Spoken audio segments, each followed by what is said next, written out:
Right, so you're those people who've got a shit ton of money collected and now you want to build a PC. Well, you've come to an idiot who knows how to build a few PCs, but still takes about 6 hours to actually build the PC and record while I do that. Oh well, grab a screwdriver and let's follow the Verge's PC build guide and see where we go. Probably gonna go to hell for that. No, what? Nah, we'll leave it. We'll leave it. All the parts I've used in making this PC have been listed in the video description, and if you want to build the same exact PC, you can feel free to use those links. Fun fact, using those links is going to put some amount of money in my pocket as well. It's an affiliate Amazon link.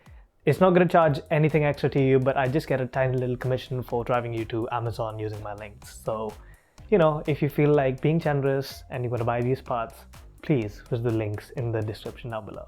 Right, so we start off with the motherboard. We build a little bit of the PC outside the case and then we move on to the insides. Right, so here's what you need to do to begin. We take the motherboard and place it onto the top of the box itself. Make sure to grip the board from the plastics and the edges so you don't mess up anything with the moisture on your hands. Next, you want to lift up the handle next to the CPU socket. Just push it down, yank it sideways and pull up the lever to open the actual CPU socket. After all that's done, we grab the CPU. Now when we grab the CPU, make sure to handle it with the utmost amount of care because this is the most important and the most fragile part of your entire build. So make sure that you hold it by the edges and with a really gentle amount of pressure. What I want you to do is locate a triangle at the corner of the CPU and locate a similar looking triangle at the CPU socket on the motherboard. Align the two together and drop the CPU into place. Now as soon as you drop the CPU into place, it should fall right in, perfectly snug fit. Give it a little bit of a wiggle to see if it's sitting in just fine. If not, just get it up really lightly and align it properly and make sure it sits right in. And just close the latch just the way you opened it, so pull the thing down and lock it into place. And with this, your CPU installation is done. Easy as that. Next up are the RAM sticks. Head your way over to the RAM slots and release one of the clips on the RAM slots. Now some motherboards do let you have both the clips open, but in our case it's just one. In order to align the RAM properly, locate a small gap in the bottom row of the pins and align it to the RAM slot. Once there, apply firm pressure over the RAM to seat it in until you hear a satisfying click of the clip actually de-clicking itself. Is that? Yeah, that's gotta be a word, right? Just make sure that you put enough pressure so you hear a click so the latch locks into place again. That's what I was trying to say. Easier. I'll be putting the RAMs in a dual channel config, which is basically using the second and the fourth RAM slot from the CPU socket to put the two sticks in. I'm not going to talk about why we're using this kind of configuration, but just make sure to do this to get the most out of your memory sticks. It's called dual channel configuration, everybody uses it, and it's a whole video in itself. So if you want that, let me know in the comment section below and I will explain to you why this happens. But for now, just use the second and the fourth slot on your motherboard to put the two RAM sticks in. If you have 4 RAM sticks, just fill the whole thing up. So now that being out of the way and the RAM pushed in and the whole thingy clicked itself, that's how the RAM is now finally attached. See, simple as that. It's basically just playing with Legos. Now there's a lot more that you can still do while the motherboard's outside of the chassis, but at this point I personally like to have the motherboard inside of the chassis. And so we're going to do that. By the end of this video, you'll know enough to actually understand what you can do outside of the chassis versus what you can do inside of the chassis, so you can make your call. But if you're following how I'm doing the whole build, then just do as I follow. In order to put the motherboard in, the first thing you might want to do is locate the I/O shield of your motherboard and align it to the back empty panel of your case. Now, what I want you to do is waste 15 minutes of your life trying to search for an I/O shield if you're going for the same exact motherboard as me, only to figure out in the end that the motherboard comes pre-applied with an I/O shield. So that was a waste of time. I just didn't want you guys to miss out on any steps. So make sure those 15 minutes wasting of time are really important. You want to hold your motherboard from the edges or from the plastics on the motherboard and align the I/O of the motherboard to the back cutout of the cabinet, and the whole thing needs to be put down really gently. Once done correctly, you should have all your mounting threads aligned automatically, with one raised standoff from the chassis going straight into the middle of the motherboard's mounting hole for extra ease of alignment and stability. If your cabinet does not have this extra middle piece of standoff, it's fine, you don't have to worry about it. As soon as you align the whole motherboard with the I/O shield at the back, the whole thing should fall perfectly into place anyway. This one standoff is just for slightly extra help in alignment, which I usually don't end up really feeling super necessary to have. But anyway, if you have it, fine. If you don't have it, fine. You still need to screw the whole motherboard into the chassis using the provided screws.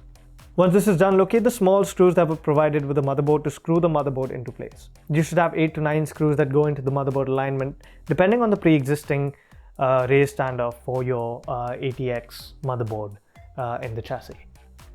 At this point, you can take off the fans from the front of the chassis as well, as this is where I'll be putting the 360mm radiator afterwards. It's a fairly simple process of unscrewing 4 screws for each fan. We'll be mounting these fans onto the top of the chassis later on anyway, so just keep them aside for now.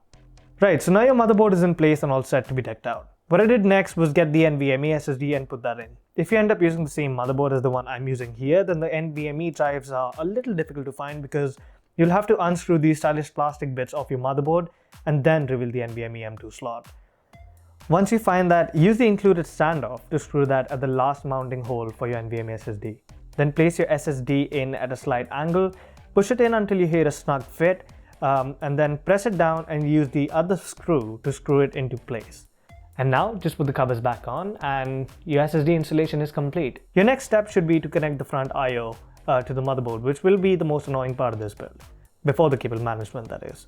Locate the cables that are coming out of your front I/O panel and route these from the back of the chassis. Once you've done that, route these cables back into the front of the chassis using the bottommost cable pass-through holes inside of the chassis itself. This should be just below the motherboard at the very bottom towards the right hand side, because that's where most of your front I/O connectors are usually located as a standard on all motherboards. Plug these cables into the tiny little cluster of pins at the bottom right of the motherboard, along with the USB connection and the HD audio connector. All these ports and pins will be detailed. They'll all be marked on the motherboard and on the cables themselves, so you shouldn't have a lot of problem. And if you do have some issues, you can refer to the manual. It does not make you any less manly or womanly if you refer to the manual. So don't be afraid of using the manual at all, because even I sometimes have to use it. And I've built like just a few PCs, but I still somehow find myself using the manual every now and then. But yeah, keep the manual in handy. You have it for a reason. After this, you can put in the hard drives if you want. For me, using this case, it was only a matter of sliding the hard drives into a hard drive bay and sliding it into the chassis itself and leaving it there. We'll be going through the connections of the hard drives later on with the PCIe connectors from with the SATA connectors from the power supply and SATA data connectors from the drive to the motherboard, but we'll get to those in a minute when we get to the wiring. Now can be a good time to add your PSU to the build. Locate the PSU housing, which in this case is behind the motherboard tray at the back of the chassis, and fasten it into place using the included screws. You now want to grab the CPU power cable to power up the CPU, PCIe cables for your graphics card, 24-pin cable for your motherboard, and finally a SATA cable for your drives, in the case be it an HDD or a traditional SSD. Since I'm using a modular power supply, these need to be plugged into the PSU first, and then they can hold their places in their respective slots using the best and cleanest routing methods on the chassis for a clean build. The CPU cables can be routed from the top corner, as this is usually where the sockets for those are located. These cables can be a lot to handle while plugging in, so don't be afraid to use a little bit of force. These cables are really rugged and really hard, so they are basically meant to be used in a slightly rougher way than the other more delicate cables throughout your build. Don't worry about mounting these cables the wrong way, because the cables have a clip on one side and also the unique shape just will not make you put in the cables the wrong way. So you're pretty much sorted with that. Also, before you put the cables into all your slots properly, there's one important step that you need to do, and that is to subscribe to the channel if you haven't already. That just makes you a lot more efficient in doing all this. Next up is the super beefy 24-pin connector that can be routed from the side of the chassis to plug into the monster slot that stares in your face all the time. The PCIe cables can just hang around for a bit as we'll use them later on. And finally, you can plug in the SATA cable from the PSU into the hard drive backs. These will be L-shaped and should be fairly easy to plug in from the back of the chassis without them creeping through the front of the build. You can also use the SATA data cable at this point to plug your hard drives into the motherboard. These are also L-shaped, and there's only one way to put these in. Make sure to do this now while you're doing your wiring for the hard drives, because what I did was I forgot to put these cables in, and then at the end I had to take the RAM sticks out and everything just to reach those SATA ports in the at the side of the motherboard, and it was just a huge mess. Just learn from my mistakes. I still make mistakes, and just don't make the same mistake as I did. Save some time.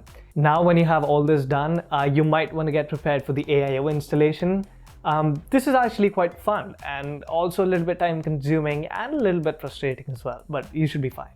The first two things you need to ask yourself, or basically look for, is one, does your AIO come with a pre-applied thermal paste on the cooler? And second is that, does it have the correct mounting bracket on? Because these make a lot of difference. My AIO, my Corsair AIO that I was using for this build, did have its own pre-applied thermal paste, but it came with an Intel bracket. They provide separate brackets for AMD and Intel, so you should be fine. Just unscrew the Intel bracket and put the AMD one back on. Super easy.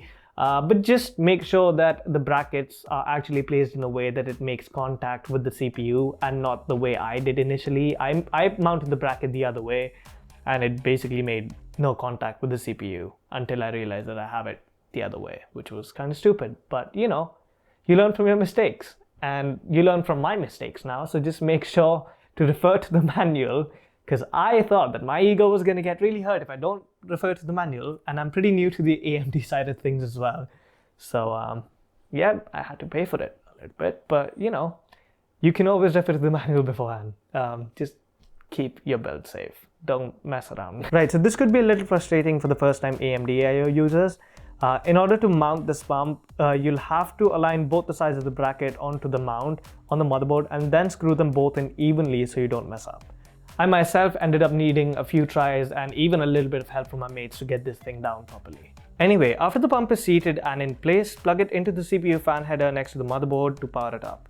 Since the cooler also has some RGB on it, you can take the micro USB cable from the pump to a USB labeled pin on the motherboard that gives it power as well. It should have a SATA cable that connects to the PSU using the same SATA cable like we will use for the hard drives.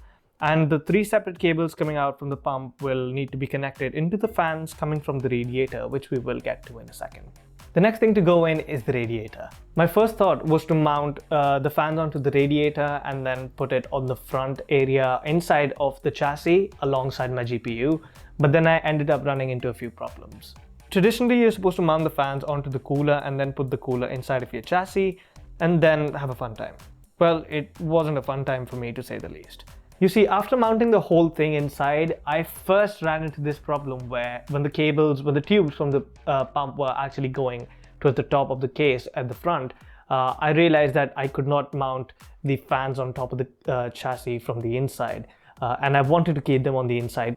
But what happened was these tubes coming out of the pump itself were blocking those area for the fans to go in. So then the easy fix was to just mount the radiator the other way with the pipes going at the bottom, right? Well, no, because once I did that, once I mounted the whole thing in and I went in to put the GPU, turns out that my GPU is literally 2 millimeters bigger just to get it inside of the case. Literally just 2 millimeters. And I was devastated. But all I had to do was take the fans out and then mount it separately in a different configuration. So what I ended up doing was, first, I took the whole thing out and then we mounted the GPU in first. And while you're at it, make sure to put the GPU in before you put the AIO in. And here's how you go about the GPU. Take off 2 slots from the back of the motherboard where the GPU would expose its ports from. These should be the second and third brackets. Undo the latch on the edge of the PCIe X16 port and firmly press the GPU into place until you hear it clock into place. Now, while holding the card by one hand, screw in the graphics card in the mount where you just took the brackets off of. You can plug the required PCIe cables from the PSU into the front ports of the GPU as well. This is why we had those cables dangling around, just on the sides for ease of plugging in afterwards. This is all that your GPU needs for connection. There's nothing that goes onto the motherboard when it comes to cables. Your PCIe X16 slot along with the PSU's power is more than enough. Now I want you to mount the radiator and only the radiator so that the tubes go to the bottom and route the cables from above the GPU. They shouldn't be touching, and even if they do, they shouldn't be applying nearly enough pressure to your GPU to damage it. You'll be good. Now go to the front of the chassis and screw in the 3 fans through the chassis into the radiator, into a configuration where they pull the air into the chassis. These fans do have an arrow pointing where the airflow go towards, so you can have the fans take the air from the outside and push it through the AIO and into the case. That is the best way to go about it, and that is how I always do it. Now these fans can be connected to the 3 separate cables dangling from the pump itself at the back of your motherboard. And it shouldn't be messy if you actually had all those 3 cables at the back of the chassis and not literally just dangling in front of the motherboard. Last thing I want you to do is take the 2 fans that we took out from the front of the chassis initially and put them up on the top side of your chassis so that they pull the air out of the system and exhaust them out. This is how I did it. If you want to do a different, variation of the airflow, you can feel free to do that, but this is how I did it. Make sure the cables are connected onto any of the fan headers onto the motherboard. You have a lot of those, so make sure to choose the ones which show the least amount of cables, and you should be just fine. Now once all this is done, just plug in your keyboard, mouse and a monitor into the PC and power it on to see if it turns on. If it turns on and takes you into the BIOS, you're perfectly fine and your PC build is complete.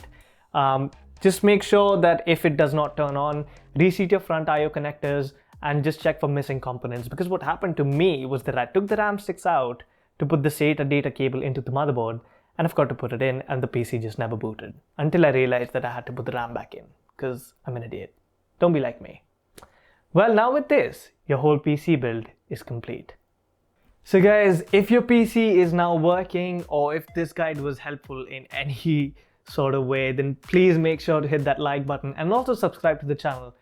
If you think that I can do something much better with this channel or the way I'm doing my videos, then please make sure to leave a comment down below, or just comment about anything you feel. If you think there's something wrong about the video, if you think there's something wrong with me. Make sure to share this video to all your friends if in case I'm turning into a meme because my PC build guide was just as bad as The Verge's. I don't know. But yeah, just make sure to have fun, and thank you for watching, and I'll see you guys later.